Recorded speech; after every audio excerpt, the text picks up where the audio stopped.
তোমাদের সবাইকে শুভেচ্ছা এবং অভিনন্দন। আমাদের আজকের এই ক্লাসটি সরাসরি হওয়ার কথা ছিল, কিন্তু করোনা মহামারীর কারণে সেটি সম্ভবপর হয়নি।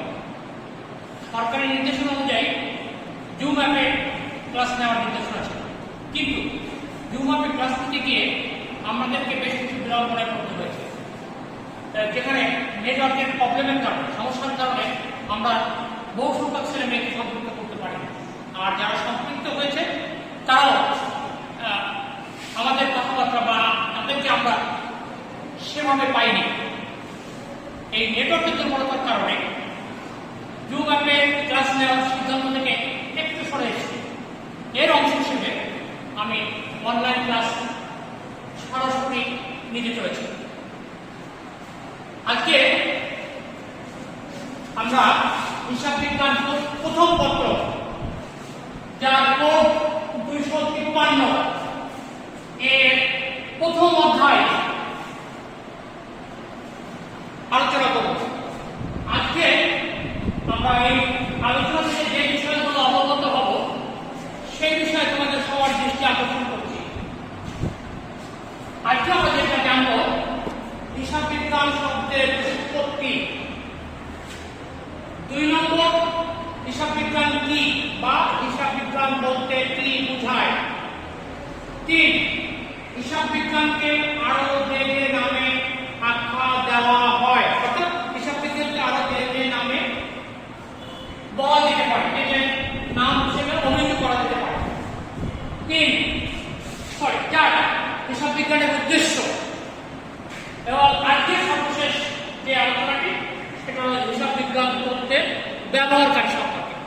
এই 5টি বিষয় আজকে ক্লাস থেকে আমরা জানা, বোঝার এবং শেখার চেষ্টা করব। তোমরা সবাই একটু মনোযোগী হবে। প্রথম যে পয়েন্ট, হিসাব বিজ্ঞান শব্দের উৎপত্তি। ল্যাটিন অর্ড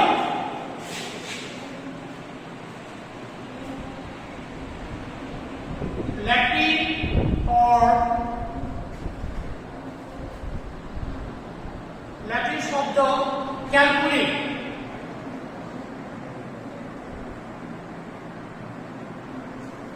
থেকে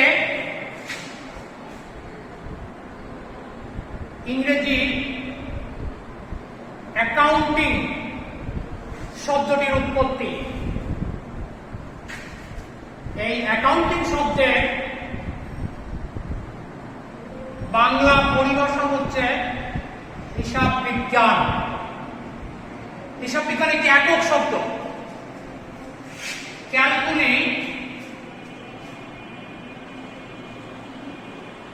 যার অর্থ হচ্ছে গণনা করা, কাউন্ট করা। কাউন্ট থেকে কাউন্টিং, কাউন্টিং থেকে অ্যাকাউন্টিং।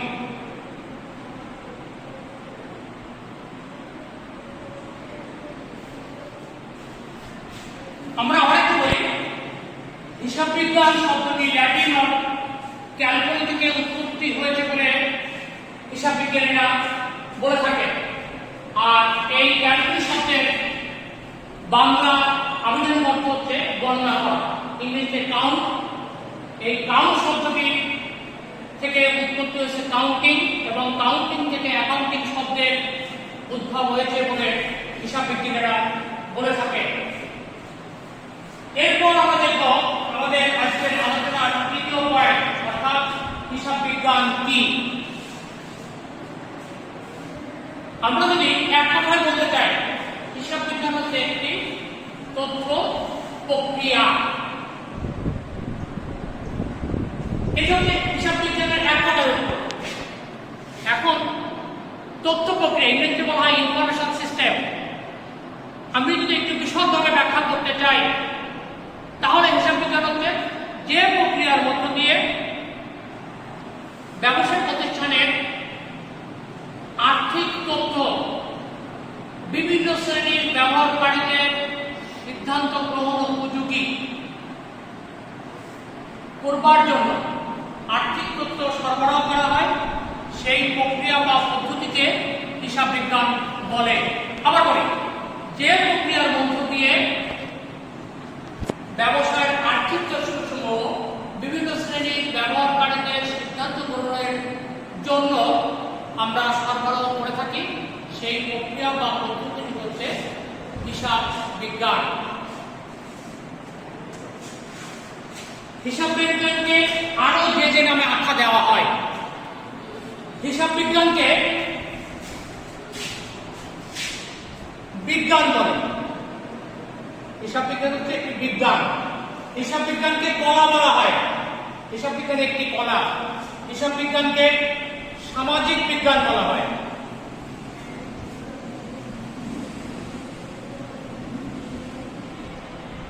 হিসাব বিজ্ঞানকে ব্যবসায়ের ভাষা বলা হয়।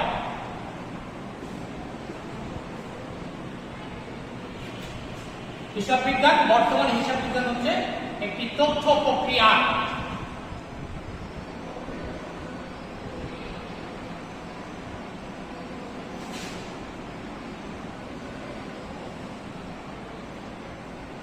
Information system. যে বিষয়টি আমি আমার সংজ্ঞায় তোমাদেরকে পরিষ্কার করতে চেয়েছি, এরপর দেখবো আমরা হিসাব বিজ্ঞানের উদ্দেশ্য। হিসাব বিজ্ঞান উদ্দেশ্য বলতে আমরা যে ব্যবসা প্রতিষ্ঠানে যে সমস্ত লেনদেনগুলো সংঘটিত হয়, সেই সমস্ত লেনদেনগুলো প্রাথমিকভাবে লিপিবদ্ধকরণ হচ্ছে হিসাব বিজ্ঞানের প্রথম এবং মুখ্য উদ্দেশ্য।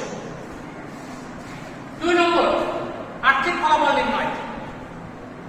আর্থিক ফলাফল নির্ণয় লিপিবদ্ধকৃত লেনদেন সমূহ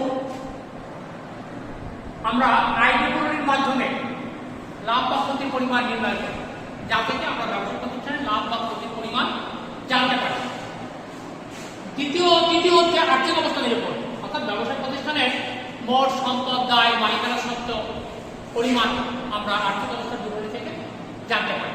এটি হিসাব বিজ্ঞানের অন্যতম একটি উদ্দেশ্য। ব্যয় নিয়ন্ত্রণ। ব্যবসা প্রতিষ্ঠানের মুখ্য উদ্দেশ্য হচ্ছে মুনাফা অর্জন। এই মুনাফা অর্জনের অন্যতম পূর্ব শর্ত হচ্ছে ব্যয়কে নিয়ন্ত্রণে রাখা, আর এই ব্যয় নিয়ন্ত্রণে হিসাব বিজ্ঞান আমাদের সাহায্য করে থাকে। পরিকল্পনা করে এক মালিকানা ব্যাপারে মালিককে বা বড় প্রতিষ্ঠানের ব্যবস্থাপক, কোম্পানির ক্ষেত্রে ব্যবস্থাপককে বিভিন্ন রকম সিদ্ধান্ত গ্রহণ করতে হয়, আর এই সিদ্ধান্ত গ্রহণে সাহায্য করে থাকে হিসাব বিজ্ঞান। মূল্যবোধ ও জবাবদিহিতা সৃষ্টি। হিসাব বিজ্ঞান আমরা জানি, হিসাব বিজ্ঞান নৈতিক শিক্ষা দেয়, কোনটা করা উচিত কোনটা করা উচিত না এ সম্পর্কে আমরা হিসাব বিজ্ঞান থেকে জেনে থাকি। তাই এটি আমাদের মূল্যবোধ ও জবাবদিহিতা সৃষ্টিতে ভূমিকা রাখে।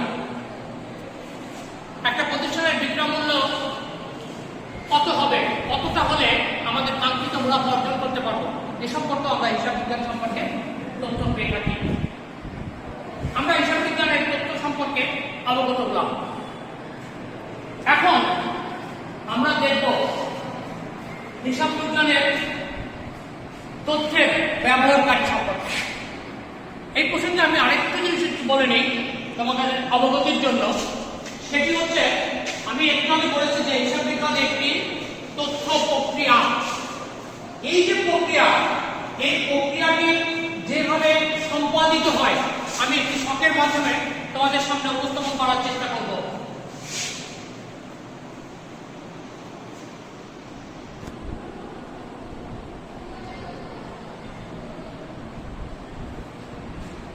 লেনদেন,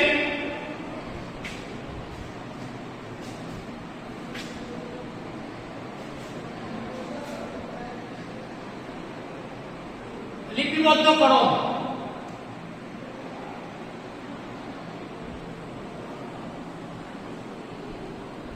জাবেদা, শ্রেণী বিন্যাস করো,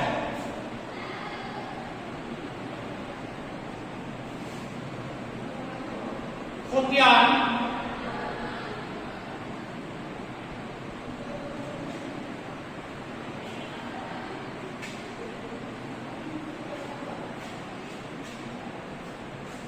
সংক্ষিপ্তকরণ,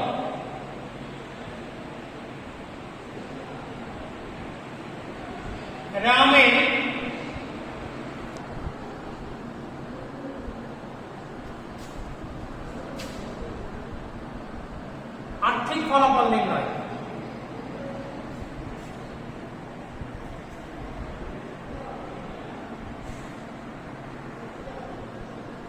আয় বিবরণী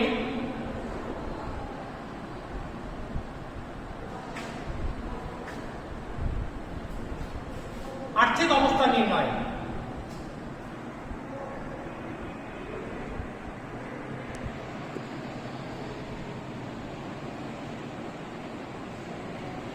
আর্থিক অবস্থার বিবরণী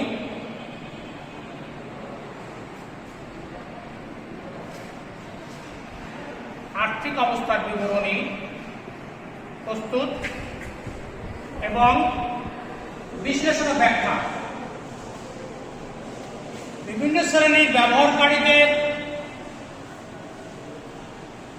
সিদ্ধান্ত করার জন্য এই তথ্যসমূহ বিশ্লেষণ ও ব্যাখ্যা করতে হবে। তৈরি হবে হিসাব বিজ্ঞান তথ্য।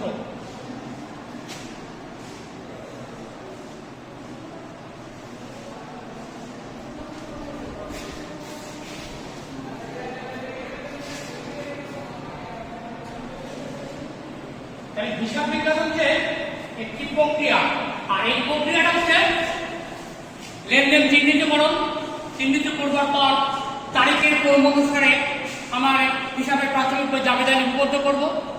সেই জাবেদা থেকে সমজাতীয় লেনদেনগুলো নিয়ে আমরা শ্রেণীবিন্যাস করবো। শ্রেণীবিন্যাস করে আমরা খতিয়ান প্রস্তুত করব।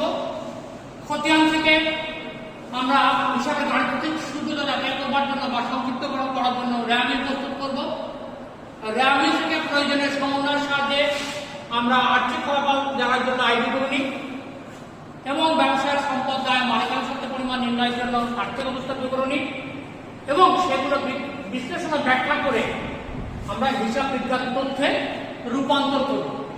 যে তথ্যগুলো ব্যবহার করে ব্যবহারকারীরা তাদের সিদ্ধান্ত গ্রহণ করতে পারে। এইবার দেখুন যে হিসাব বিজ্ঞান তথ্যের ব্যবহারকারী তারা কি জানতে চায়। হিসাব বিজ্ঞান তথ্যের ব্যবহারকারীদের প্রথমত দুই ভাগে ভাগ করা হয়েছে। একটা হলো আভ্যন্তরীণ বা ইন্টারনাল ইউজার্স, আর একটা হলো বাহ্যিক বা এক্সটার্নাল ইউজার্স। অভ্যন্তরীণ ব্যবহারকারীদের মধ্যে এক মালিকানা ব্যাপারে মালিক এবং কোম্পানির ক্ষেত্রে শেয়ার হোল্ডার আভ্যন্তরীণ উল্লেখযোগ্য বা প্রথম ব্যবহারকারী। মালিক একটা ব্যবসা প্রতিষ্ঠানের থেকে জানতে চায় যে তার একটা নির্দিষ্ট সময় শেষে কি পরিমাণ মুনাফা অর্জিত হলো অথবা তার কি পরিমাণ সম্পদ আছে, আর এই তথ্যটি হিসাব বিজ্ঞান সরবরাহ করতে পারে। ব্যবস্থাপকগণকে ব্যবসায় নীতি নির্ধারণের জন্য বিভিন্ন প্রকার তথ্যের প্রয়োজন হয় তাদের সিদ্ধান্ত গ্রহণের জন্য, আর এই সিদ্ধান্ত গ্রহণের জন্য যে সমস্ত তথ্য দরকার হয় সেই তথ্যটি ব্যবস্থাপকগণ হিসাব বিজ্ঞান থেকে পেয়ে থাকে। শ্রমিক কর্মচারীরা তারা জানতে চায় যে তারা যে হারে যে পরিমাণে বেতন বা মজুরি পাচ্ছে সেই বেতন মজুরি তাদের জন্য যথেষ্ট কিনা, অথবা মালিক কি পরিমাণ মুনাফা অর্জন করছে, অর্জিত মুনাফা কতটা বেতন বোনাস বা মজুরি হিসেবে দিচ্ছে এ সম্পর্কে তারা অবগত হতে চায়। আর এই সকল তথ্য আমরা হিসাব বিজ্ঞান থেকে পেতে পারি। অভ্যন্তরীণ নিরীক্ষক তার সুস্থ সুন্দরভাবে নিরীক্ষা কার্য পরিচালনার জন্য তার হিসাব বিজ্ঞান তথ্যের বিশ্লেষণ প্রয়োজন হয়, আর তিনি সেটি পেয়ে থাকেন ওই প্রক্রিয়ার মধ্যে দিয়ে। এরপর দেখো বাহ্যিক ব্যবহারকারী। বাহ্যিক ব্যবহারকারীর মধ্যে আছে পাওনাদার, যারা আমাদের কাছে ব্যবসা প্রতিষ্ঠানের কাছে টাকা পাবে। এই পাওনাদাররা জানতে চায় যে আমাকে কত টাকার মাল সে ধারে বিক্রয় করতে পারবে, আমার কত টাকা মাল পরিশোধের সামর্থ্য আছে, এটি পাওনাদার জানতে চায়।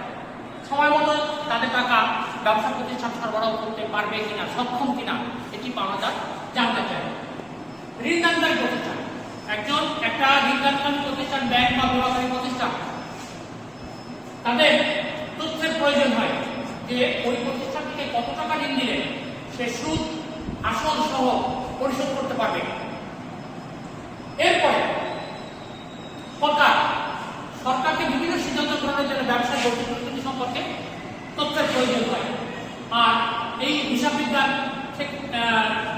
করে এই তথ্যগুলো পেতে পারে। আয়কর কর্তৃপক্ষ কোম্পানিগুলো তাদের অর্জিত মুনাফা কতটা আয়কর হিসেবে পাচ্ছে সেটি আয়কর হিসেবে পরিশোধ করছে সেটি জানতে পারে কোম্পানি। অর্থাৎ কোম্পানিগুলো বা ব্যবসা প্রতিষ্ঠান তাদের অর্জিত মুনাফা থেকে যথাযথভাবে সরকারকে আয়কর দিচ্ছে কিনা আয়কর কর্তৃপক্ষ এই যে হিসাব বিশ্লেষণ করে থাকে। আর এই তথ্যটি হিসাব বিজ্ঞান থেকে পাওয়া সম্ভব। এবং সাংবাদিক তার তথ্য রিপোর্ট করবার জন্য তথ্যের প্রয়োজন হয়। সে হিসাব ব্যবসায় প্রকৃতি ব্যবসায় হাল হকিকত সম্পর্কে জনসাধারণকে অবহিত করবার জন্য তথ্যের প্রয়োজন হয়। আর এই তথ্য হিসাব বিজ্ঞান সরবরাহ করতে সক্ষম। গবেষক তার গবেষণা কার্য জন্য যে আর্থিক তথ্যের প্রয়োজন হয় সেটি হিসাব বিজ্ঞান থেকে পেতে পারে এবং তার গবেষণা কার্যে ব্যবহার করতে পারে। সম্ভাব্য বিনিয়োগকারী যে সমস্ত বিনিয়োগকারী ব্যাংকিং টার্মিনালে কোম্পানি শেয়ার বা ঋণ ক্রয় করতে চায় তারা কোম্পানি সম্পর্কে তথ্য জানতে চাইলে হিসাব বিজ্ঞান সাহায্য প্রয়োজন হবে। এবং রাষ্ট্র শ্রমিক সংঘ হচ্ছে শ্রমিকদের দাবি দাওয়া আদায়ের জন্য একটি সংগঠন। এই সংগঠনটি ব্যবসায় গতি প্রকৃতি ব্যবসায় অর্জিত মুনাফার পরিমাণ দেখে মালিক পক্ষকে প্রেশার ক্রিয়েট করতে পারে যে তাদের বেতন বোনাস বাড়ানোর জন্য। এই সমস্ত প্রকার তথ্য আমরা হিসাব বিজ্ঞান থেকে পেতে পারি। আমরা আজকে যে বিষয়গুলো আলোচনার জন্য নির্ধারণ করেছিলাম তা সংক্ষেপে এখানে উপস্থাপন করবার চেষ্টা করেছি। আশা করি তোমরা সবাই বোঝার চেষ্টা করেছ। তোমাদেরকে সামনে শারদীয় দুর্গা উৎসব, তোমরা বাড়িতে থেকে টিভি মাধ্যমে পূজার আনন্দ উপভোগ করার চেষ্টা করবে। আর তোমরা যারা সরাসরি পূজা মণ্ডপে যেতে চাও তাদের অবশ্যই সামাজিক দূরত্ব মেনটেন করতে হবে এবং অবশ্যই মুখে মাস্ক করতে হবে। তোমরা সবাই ভালো থাকবে এই কামনা রেখে আমি আজকের মতো ক্লাস শেষ করতে যাচ্ছি। আমি বিপ্লব সাহা, প্রভাষক, বটিয়াঘাটা সরকারি ডিগ্রি মহাবিদ্যালয়, বটিয়াঘাটা, খুলনা।